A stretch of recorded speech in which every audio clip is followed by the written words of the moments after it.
ഇത് സ്കൂൾ ബാഗാണ്, കുട്ടികളുടെ സ്കൂൾ ബാഗ് കളഞ്ഞു കിട്ടിയതാണ്. വഴിക്ക് കിടന്ന് എറിഞ്ഞു കളഞ്ഞതാരോ. ഇതുകൊണ്ട് നമുക്ക് രക്ഷാപ്രവർത്തനം നടത്തുന്നത് എങ്ങനെയാണെന്നാണ് ഇന്ന് കാണിക്കാൻ പോകുന്നത്. ഈ പ്ലാസ്റ്റിക് കുപ്പികളില്ലേ, ഈ കുപ്പികൾ ഇതിന്റെ അകത്ത് നിറയ്ക്കുക. അതെ, ഇതേപോലെ നിറയ്ക്കുക.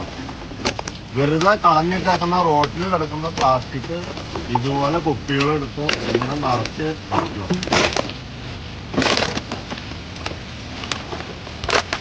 ഒരാള് അകപ്പെട്ട് കഴിഞ്ഞാൽ ഇത് മതി രക്ഷപ്പെടുത്താൻ വേണ്ടിട്ട്. ഇപ്പൊ കാണിച്ചു തരാം എങ്ങനെ രക്ഷപ്പെടുത്തുന്നത്.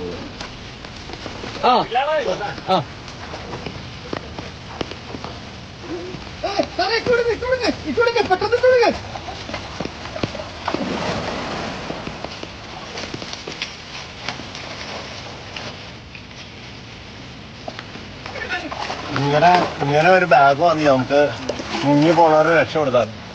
ഞാൻ സജീവ് ഹോൾസെയിലില്, ഇത് ആലുവ മണപ്പുറം ദേശകടവ്. ഇവിടെ കഴിഞ്ഞ 16 വർഷമായിട്ട് കുട്ടികളോ മുതിർന്നവരോ മുങ്ങി മരിക്കാതിരിക്കാൻ വേണ്ടിയിട്ട് നീന്തൽ പഠിപ്പിച്ചുകൊണ്ടിരിക്കുകയാണ്. സൗജന്യമായിട്ടാണ് നീന്തൽ പഠിപ്പിക്കുന്നത്. നവംബർ 1 തുടങ്ങി മെയ് 31 വരെ സ്ത്രീകൾക്ക് 50% സീറ്റ് ഇവിടെ മാറ്റിയിട്ടിരിക്കുകയാണ്. വൈകല്യം ഉള്ളവരെയും പഠിപ്പിക്കും. അറിയാൻ പാടില്ലാത്തവർ എല്ലാവരും നീന്തൽ പഠിക്കാൻ വരുക.